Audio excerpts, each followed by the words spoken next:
malapit ka na mahoyo. La la la la la long yo. Stop, stop yo. Ising muna bago go. Sa feed na FB may kwento na naman. Usap-usapan online, mabilis kumalat dyan. Payaman chalik, simula ang lahat. Pero bulsa'y umiiyak sa unang paalam, scam agad. Mga pangakong sinabi parang kanta sa bata. Parap, parap, Jack and Jill vibes. Pero bato pala ang dala.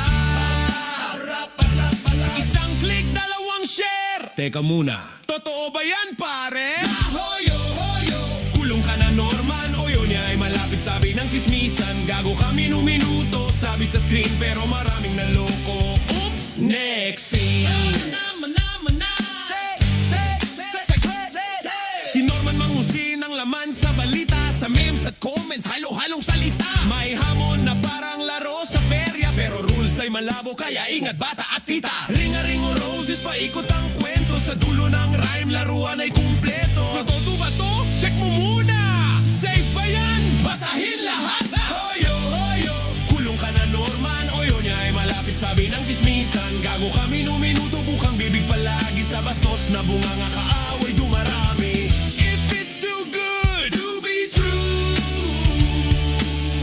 I can't take my eyes on you. Hoyo, hoyo. Kulong ka na Norman, donut ka panigurado doon sa kulungan. Iyak, iyak, iyong pagsisisihan, iyong pagbabayaran kung hindi mo pinagsisihan. La la la la la la la go. La la la la la la la go.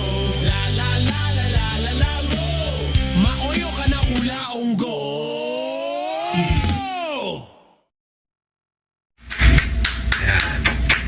Palakpak, palakpak, clap, clap, clap, clap, clap. Galingan mo pa! Galingan mo pa, putang ina mo!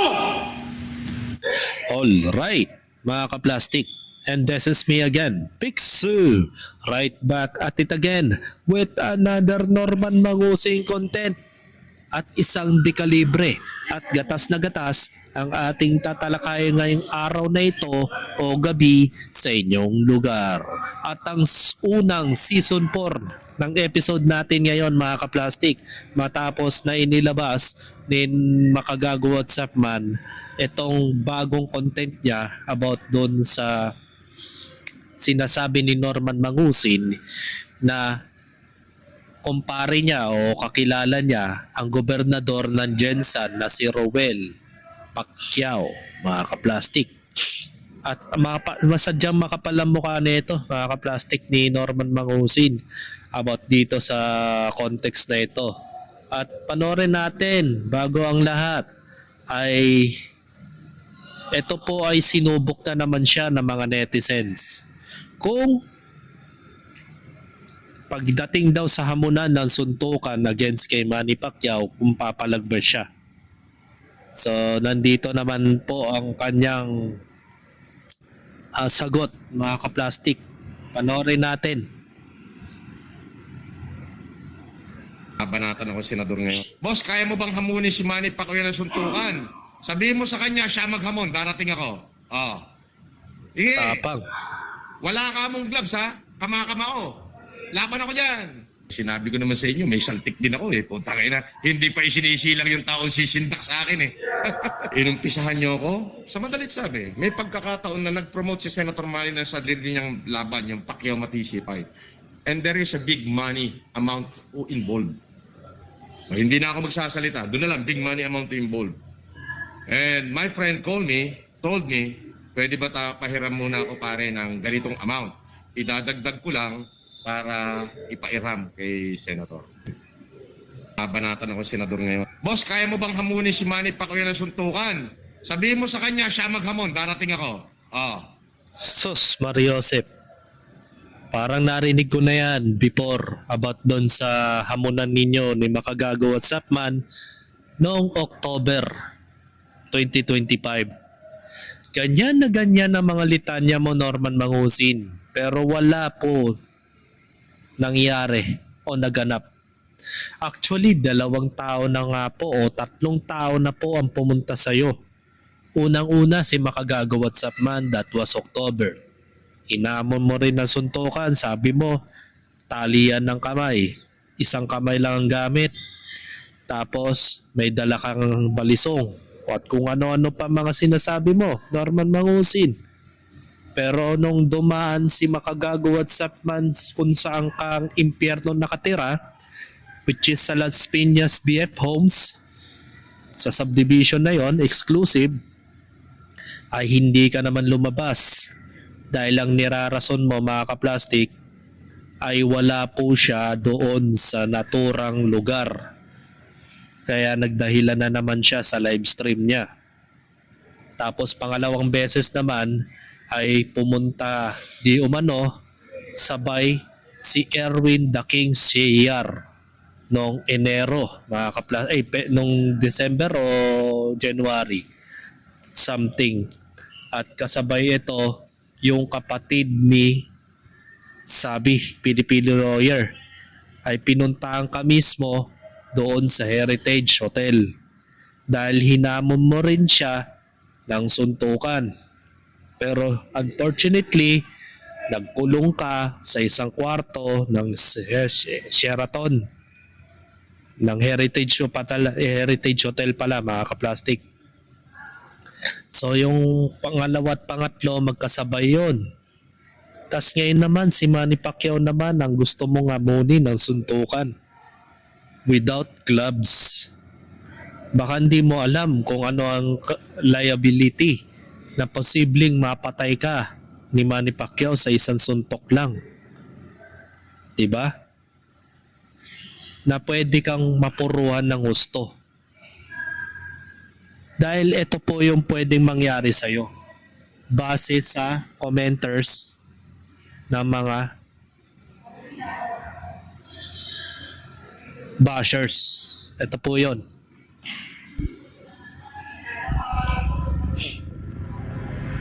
Ganito yung suntok na matatanggap sa mukha mo. 0.12 seconds mga kaplastik. 0.12 of a second ang bilis ng kamao ni Pacman. Mas mabilis pa sa 0.3 seconds na pagkurap ng mata. Dahil sa kinetic linking, ang pwersa ng suntok ni Manny ay galing sa kanyang buong katawan. Samahan mo pa ito ng bilis ng kanyang kamao.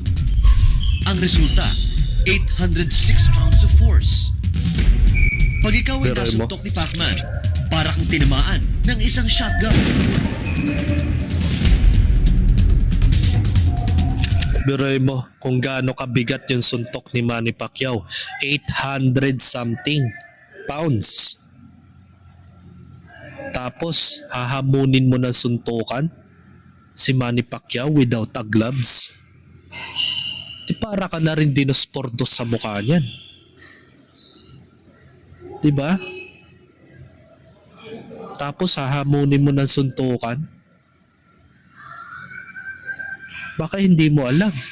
Ang daming napatumba ni Manny Pacquiao that time sa kanyang mga kamao.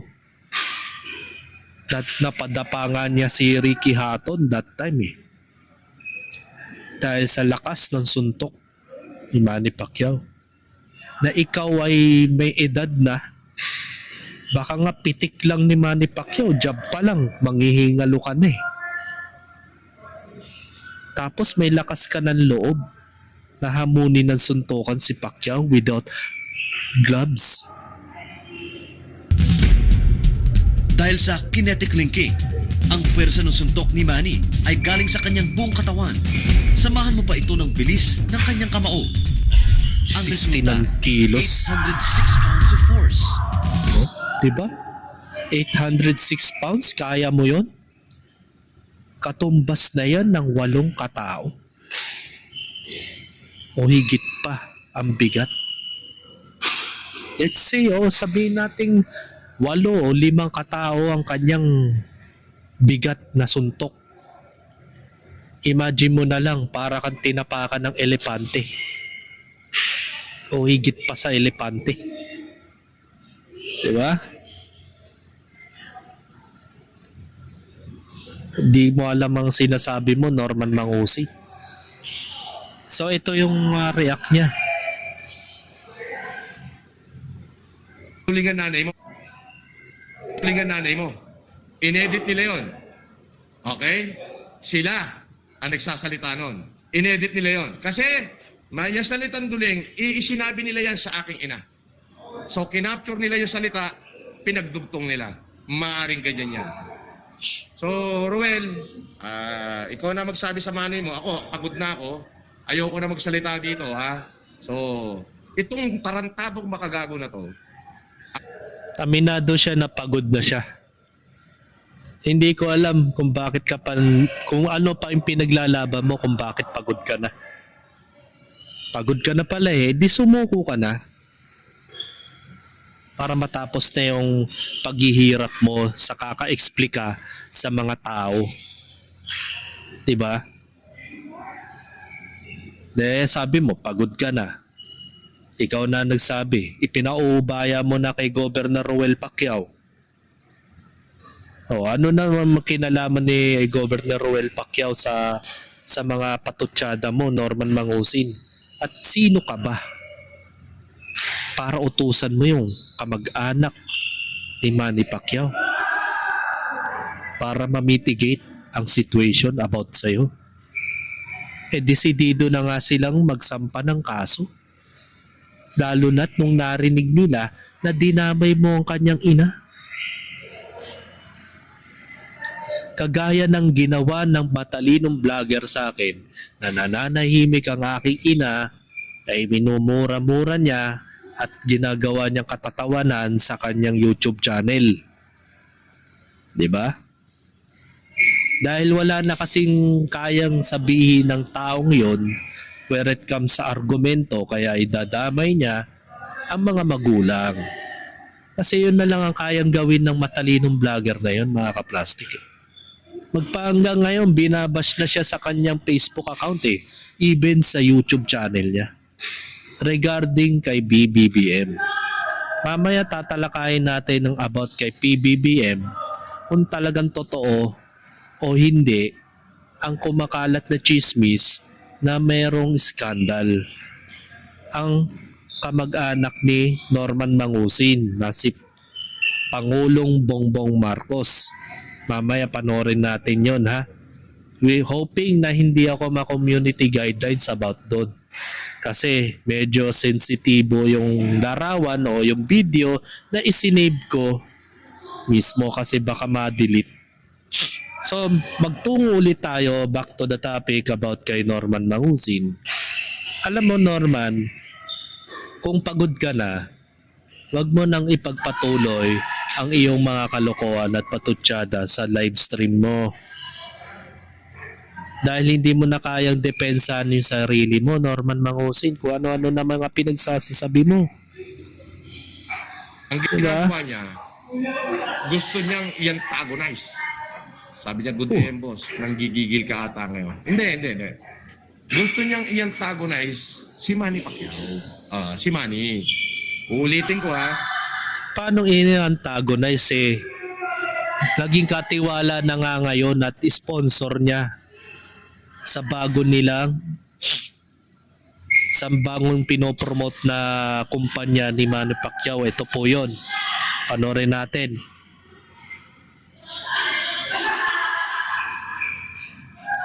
Wag ka. Isa si Makagago WhatsApp man sa nagpo-promote ng kanilang kumpanya which is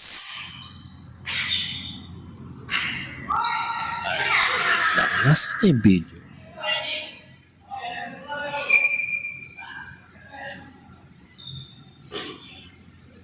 Ito. Yan. Yung MoneyPay, mga kaplastik. Hanapin natin yung mismong post ng kamag-anak ni Manny Pacquiao kay... Nasaan na ba yun? Sinib ko yung kanina eh.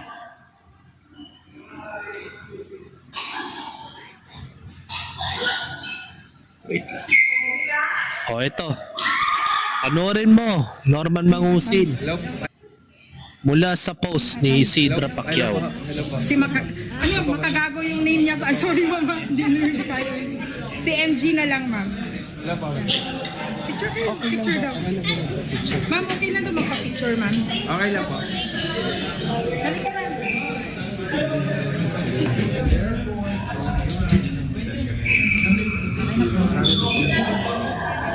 panis. Kasama ko pala ngayon si Madam Isidra Pacquiao.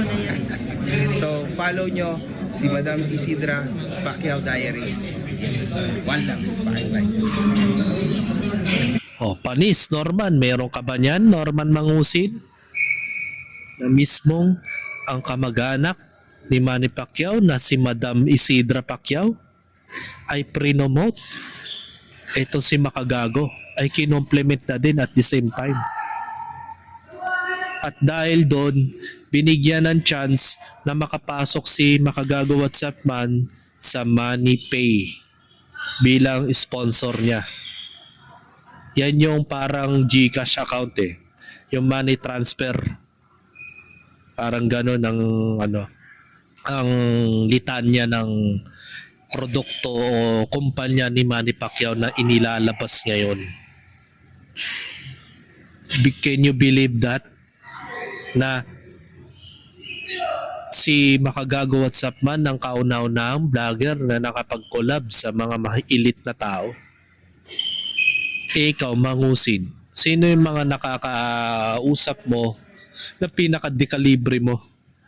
Yung mga kasama mo na mga pipitsugin na vlogger, mga ka-plastic na tulad ni Monique? Ha? Pati yung kinunwari mong fake interview ni Joshua Prial? Ha? Nakalaunan ay niloko mo? At sino pa ba ang mga naging kasama mo? Yung mga scholarship na mga estudyante mo daw, mga scholar puno na 2 babae na ngayon ay nababash na dahil sa ginawa mo. 'Di ba? At ngayon na naman, meron ka na namang special guest na bibigyan mo ng baon na 50,000 pero ano ba ang ginagawa mo sa mga estudyante? Ganito. Ano rin natin ang kagaguhan niya? Isa na naman bagong estudyante na kinupal na naman niya. Pagkatapos yung issue about dun sa hinihingian niya ang lalaking estudyante ng kondom. Ito naman ang hinihingi niya sa isa pang estudyante which is babae naman. Panoorin natin. Yeah, bibidyo mo lang kami. Okay, kasi I am live. Ito problema, mga kapatid. Halika, pakita ka rito. Huwag ka mahiya. Ang task ko po kasi, from any student ng Cagayan State University. Sinabi ko, subscriber ko siya. Nakatag yung like ko sa Facebook niya. Patingin niya. Nanonood ka. Nakashare ba sa Facebook mo? Patingin. Relax. Calm down. Desperadong galawan. Calm down. Relax. Bumaba. Sa Facebook mo. Nakatag ba sa 10 tao? Sige, magbibigyan kita. Hindi nakatag. Plus 10 others. Nakatag sa 10 tao. Ito ngayon. Ito yung tactics ni Norman Mangusin na naman para mag-increase o increment ang kanyang YouTube channel. From 43,000 subscribers down to 36,000, ngayon nag-up to 38,000. Yun ay dahil nainganyo na naman ng mga bobong Pilipino na fans ni Norman Mangusin na maingganyo mag-subscribe sa kanyang channel dahil dito sa ginagawa niyang pambobogus, which is yung mga target niya ay ang mga bata o mga estudyante na walang kaalam-alam sa kanya o identity about sa kanya o may mga controversies about kay Norman Mangusin. Kasi nga naman, kapag bata ang magsusubscribe sa'yo about mga 18 years old and above, kasi bawal sa kanya yung mga 18 below kasi mga hindorotot yung mga pinagsasasabi niya online eh. Yun ay dahil para nga naman yung increase ng kanyang subscriber which is mga bata. Walang alam sa mga nangyayari, walang alam sa mga pinagsasasabi nitong Norman Mangusin na to. Hindi na niya kaya mauto yung mga edad 25 pataas eh, na nakaka-recognize sa mga kalokohang ginagawa niya online. Kaya ngayon, naghahasik siya ng lagim sa pamamagitan ng pagbibigay ng pera, papremyo, if ever na nakasubscribe o nakapag-share o ano man yan, ang kanyang YouTube channel account. So ganito ang diskarte ng Norman. So panoorin natin ulit. Ituloy natin yung video. Nakatag ba sa 10 tao? Sige, magbibigyan kita, hindi nakatag. Plus 10 na. Nakatag sa 10 tao. Ito ngayon ang problema. Ano yung sinabi ko? Kailangan magdala ka na? 4 na kasama. Ngayon, kung nagdala ka ng 4 na kasama, meron pa akong surprise bring me. Naka-ready na, oh. Ngayon, ginawa ko sa harapan nila, oh. 50,000. Naka-ready na 50,000, oh. Pirmado na pati. Kaso, wala siyang dalang surprise bring. Wala siyang dalang kasama. Paano gagawin ko? Sandali. Ano pa pangalan mo ulit? Una sa lahat, ganito kasi yung ginagawa ni Norman para maibsan yung kanyang mga papremyo na 50,000. Gagawa siya ng mga bring me na alam niya sa sarili niya, alam niya na ang estudyante na contestant niya ay malabong magdala ng mga ganong bagay o mga ganong kasama. Mautak din kasi si Norman.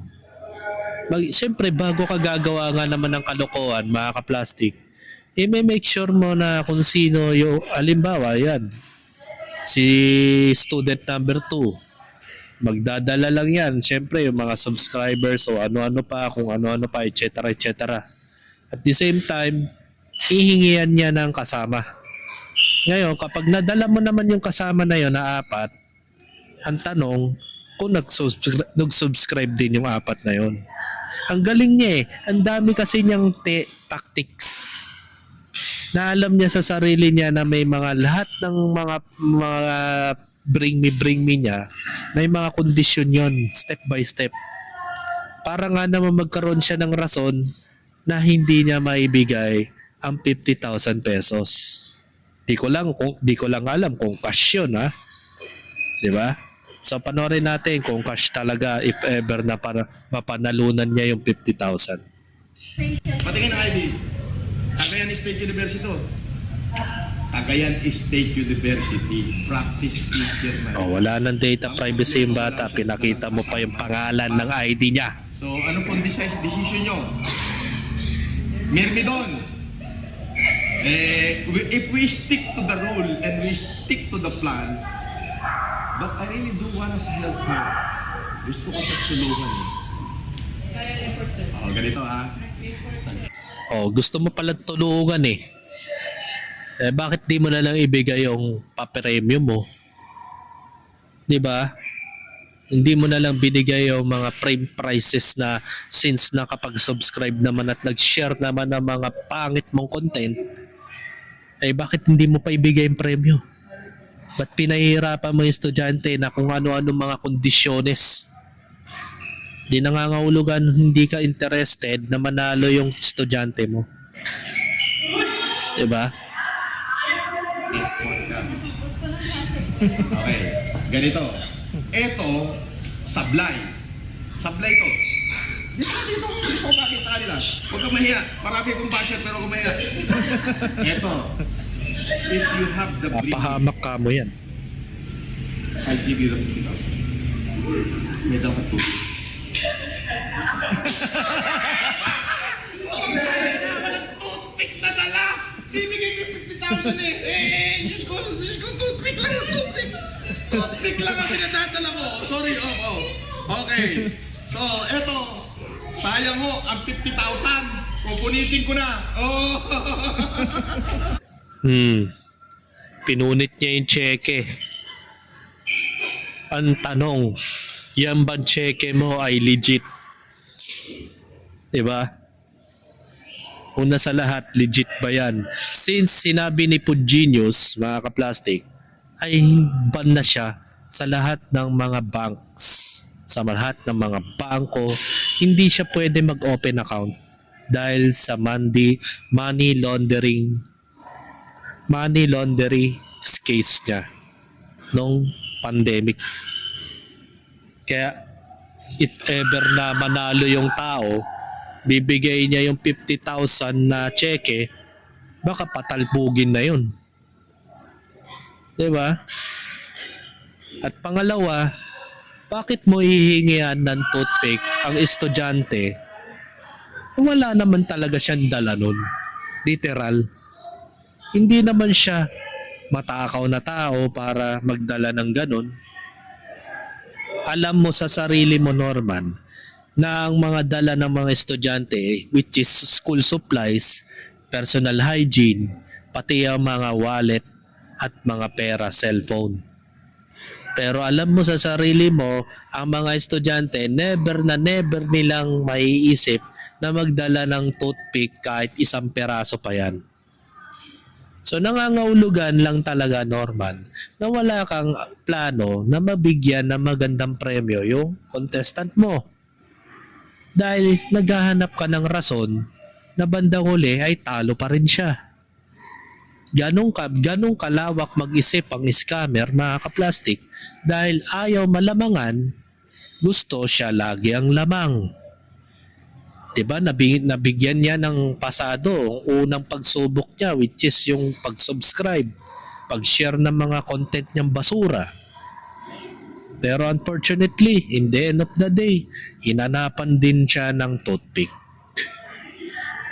Imagine mo, meron bang estudyante magdadala ng toothpick during the classes? Anong gagawin niya sa toothpick? Ipansusundot niya sa mata ng kanyang kaklase? Diba? Isang malaking kalokohan yun. Pero dahil nag-effort siya, wala siyang kasama.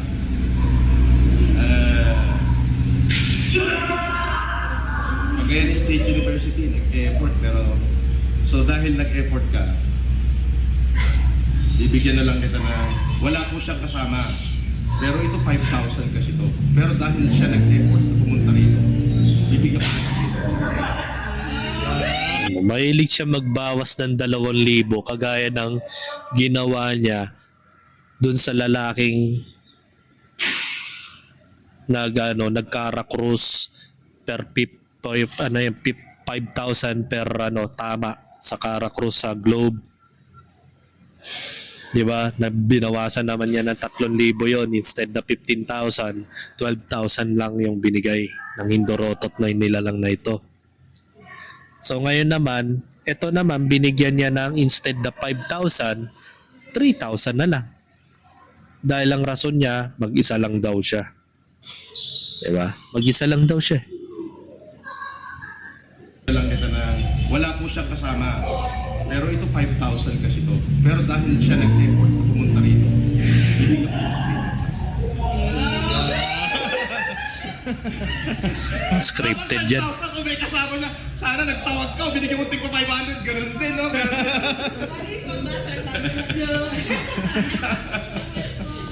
Magallanes State University, Diyos ko, toothpick lang, 50 mil, wala pang dala. Ano ba yan? Di ba? Ganun na ako ng ganun kanina eh, di ba? Napansin mo sa video sa live ko? Ganun na ako ng ganun kasi binibigyan ko sila ng kaibigan. Sinungaling ka. Di ba? Araw-araw naman ito. Araw-araw ito. Sabihin mo, maraming salamat po sa FLM supporter. Thank you so much po sa supporters. Francis. Sir Francis po. Mabuhay na, maraming salamat. God bless you. Ito pa, abang-abang na. Malay mo, ikaw uli mauna next time. Kailangan, pag sumugod ka rito, kompleto talaga. Sige, sayang!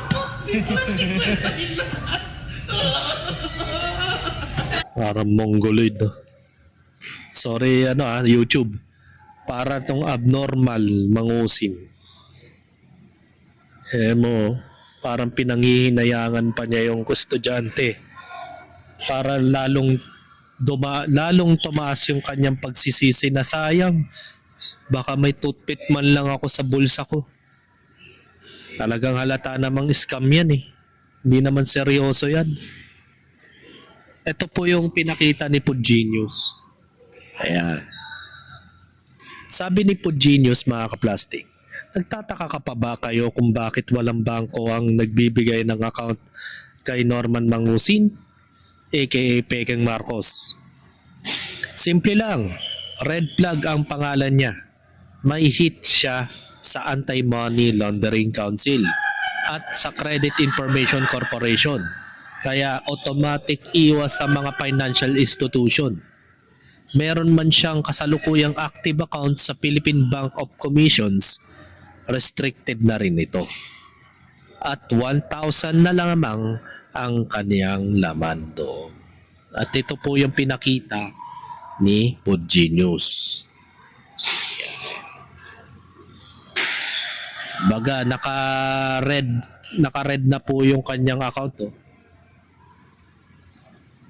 And internal WL and then 100 na lang po. Something like that. Tapos ito po sa mismo account ni Norman to sa mga bangkos niya na ban siya dahil na restrict siya dahil sa money laundering scam niya. Yan. Wala nang kalaman-laman. Actually. Tapos naigana pa siyang punitin ng sedula. Akala mo naman talaga mayroon laman yan. Halatang patalbuging cheque na lang yan. Kung pumatol yung bata. Diba? Kaya nga paano ka magkakaroon ng cheque o bank account kung mismong may problema ka sa lahat ng mga bangko at red flag ka na nga eh. Tsaka nagtataka ako kaninong bank accounts kaya yung ginagamit niya kapag sumasahod siya sa YouTube. Kasi wala nang Western Union sa YouTube mga kaplastik. Matagal na. Since 2018 pa yata o 2019. Kaya malabo na mangyari na sumahod si Norman Mangusin gamit ang bank accounts niya. So hindi ko alam kung kaninong bank accounts ang ginagamit niya. Maaring sa mga kakilala niya or maaring sa mga kasama niya na scammer din. At doon itinatransfer kay Google AdSense para siya makasahod sa YouTube. Yon. So wala siyang bitaw, mga kaplastik. Diba? Actually, yan na nga eh. So ito, panoorin pa natin. Nagpalipad dito. Lalabas ka dyan o papasukin kita. Pumili ka. TV Ito yung may nag-commenter sa kanya mga kaplastik na lalabas ka dyan o papasukin kita. Pumili ka. Baga, inintimidate siya ng isang netizens na wala naman doon. Literally. At nagpalipad pa siya ng 50 pesos para mapansin ng comment niya. So ito yung sumunod na reaksyon ni Norman Mangusin. Lakihan mo, palipad mo. Takot na. Paikot daw. Di mo kayang takutin dyan, unggoy. Batukan pa kita sa dibdib eh. Oh. Kita Kinakabahan. Yung mga gunner mo, nasa labas daw. Litugin nyo Ditugin.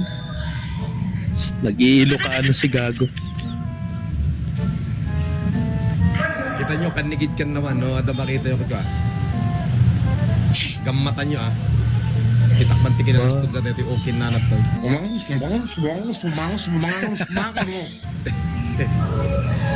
Lalabas ka dyan, taratado, nandito ako sa labas. Gusto mo sampaling kita sa mukha eh.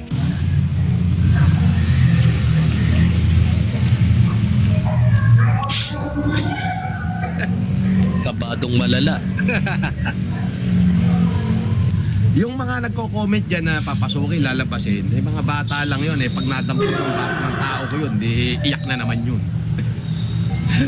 Wala ho tayong kalaban dito sa Rion 2. Mahal tayo ng tao rito. Wala ho kayong dapat ipag-alala. Ang tanong kung mahal ka ba nila talaga? Kasi nung dumayo ka sa Isabela, lahat ng mga tao doon ay hinahamong ka ng suntukan at pinapaligiran yung sasakyan mong karo ng patay. Diba? Halatang-halata naman na delusional ka eh. Dilulo ka eh. Wala ka namang talagang nasabing totoo sa lahat ng mga sinasabi mo ngayon. Araw-araw, minuminuto sinungaling ka. Mga kaplastik.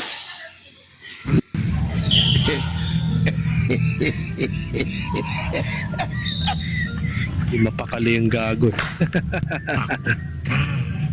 Wala nga eh.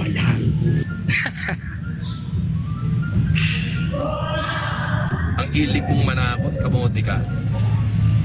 Kinakabahan. Akala ko may nadakma yung mga tao ko, hindi pala. Matandang babae pala yung bumababa.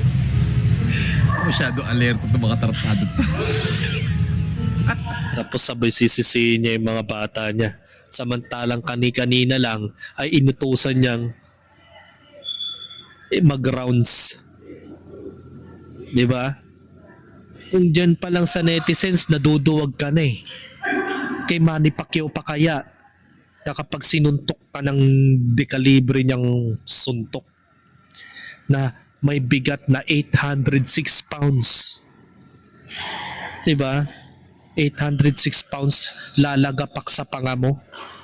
Baka magbilang, hindi lang ngipin ang bibilangin mo, pati panga mo mga lalaglag sa sobrang kalas. Diba?